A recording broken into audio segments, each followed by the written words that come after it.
but it was like the Wild West. You know, people were just figuring stuff out, and websites, you'd have to make your own websites because there wasn't social media. You had to have a .com for somebody to find you. Yeah. And yeah, like Rosenstock said, you would just pick up the phone and call people. Or like when I was in 1999, I was a real big Fish fan. And so I figured out somehow through email or AOL, it was America Online at the time, but I found Aaron Barrett's like chat name. Mm-hmm. And so I would chat to him and be like, hey, you got to check out my band. Hey, you got to check out my band. And finally he did.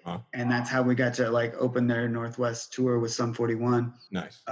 Because it was so, underground. Like bands would help each other out. Yeah. And you would do that kind of stuff. And I think definitely in the ska scene, that never went away. You always see bands lifting each other up. It's less of a competition. I feel like it's more of like everybody working together, trying to make this scene. And the DIY aspect, I think it also comes from the people. These people in the ska bands, a lot of them are also in punk bands or were in punk bands, or they're like band geeks and, you just... Yeah.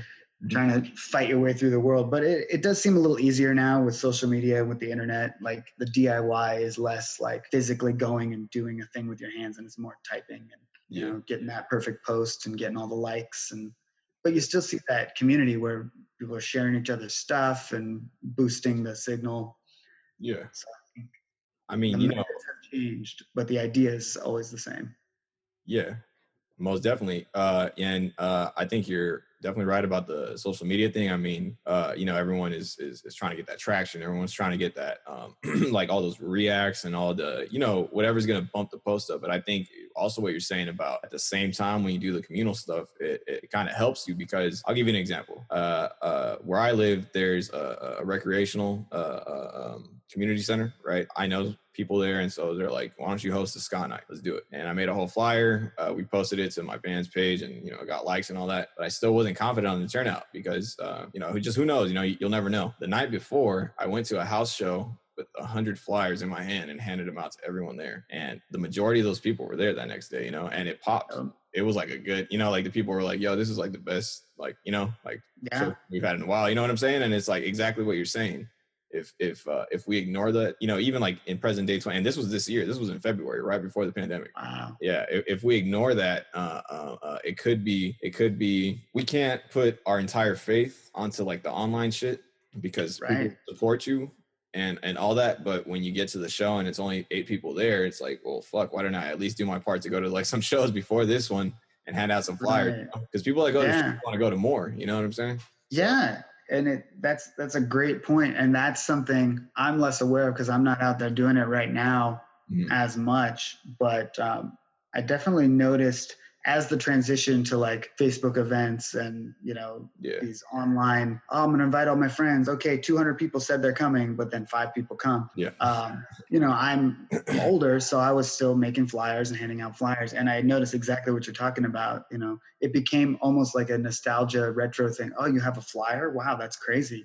This isn't just an online thing. And I think you see a lot of that in the ska scene and the punk scene of people, the personal touch, the like, I'm going to meet you. I'm going to shake your hand back when shaking hands was allowed. Yeah. And we're going to, oh, you like this band? You should come check out my band. It's going to be fun. And like the personal connection was really big in that DIY scene.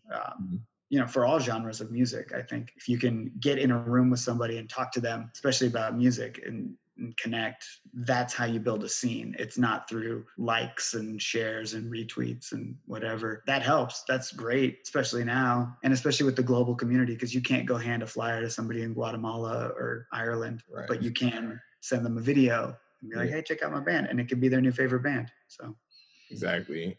And I think with social media too, I think just bands need to be conscious about who's using what in what country. Instagram is popular maybe in like like Latin America. However, I know for a fact Facebook is way more popular in Latin America than Instagram is, and Facebook advertisement is like, if you look at it, it's so like futuristic I don't see enough bands using the Facebook app. They're on Instagram because Instagram is popping. However, the ska scene is not necessarily so popular as you guys are putting it in the U.S. as it used to be. You know, I just think certain bands know what demographic they're shooting for, like what type of fan base they're establishing. You know, like I see a lot of bands collabing together on songs right now on covers, which is great. Yeah. And that is just spreading all their social medias out, which is great, you know. So yeah, why not? Yeah, I mean, hey, you know, I appreciate this a lot, man. I know you're a busy guy, so I appreciate you putting the time aside to do this, man. No problem. Anything you got coming up, man, that we can plug? Any other films you're working on, or anything you're producing coming up that we can plug? Yeah, I got another movie coming out real soon. It's a documentary about the last blockbuster video in the world, which is here in Oregon. We've been working on that. We were working on it before the ska movie, actually. It just took longer to finish. So that one, we should be having our world premiere at a drive-in movie theater here on the 25th. And then we're looking to get that out, digital somehow, while people can just watch movies at home. But that's lastblockbustermovie.com. You can see the trailer. Yeah, I saw that on the is it the IMDb page or IMDb? Yeah. The IMDb. Yeah, I saw it was listed before the ska movie, but I saw it came out yet. I was like, okay. Hell yeah, we started that in 2017. It's gonna be great.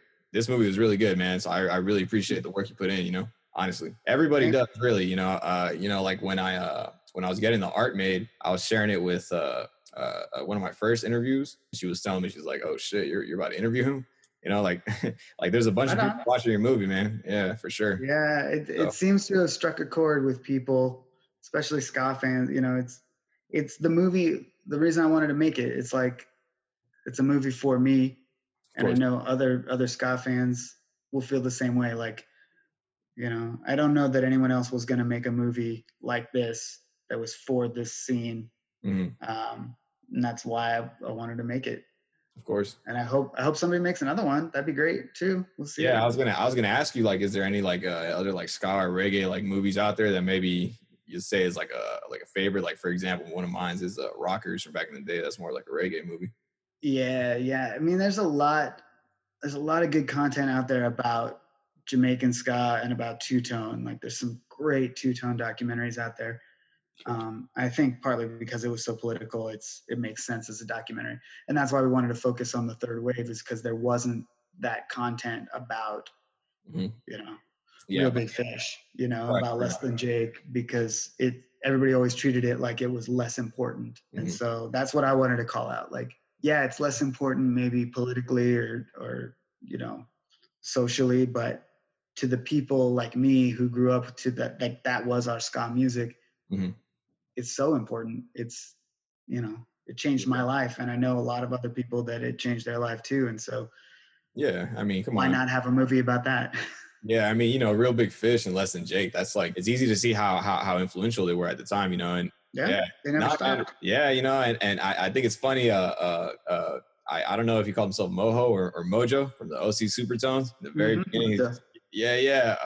We take the blame for the guy dying, but it never went away, man. I don't think it ever did. I think, honestly, a lot of people just embellished on the third wave sound that OC provided. I mean, there's a lot of like pop punk, easy core fusion stuff that mixes a lot of third wave elements, and that stuff is awesome, Like, you know what I'm talking about, like all the bands, Kill Lincoln, Best of the Worst, all of them. Oh my God, I love those guys. Yeah, all those bands. So, man, I really appreciate this. I'm honestly, I watched it a whole bunch this week, but I'm probably gonna keep watching it because there's like little shit that I was just picking out like every time. I was like, man, nice. Just in between getting work and stuff. But yeah, man, I'm definitely gonna look out for the Blockbuster movie as well. Yeah, and I'll send you a link to the bonus features. You got to check out please. That extra stuff, because there's like another hour and a half of ska movie content out there.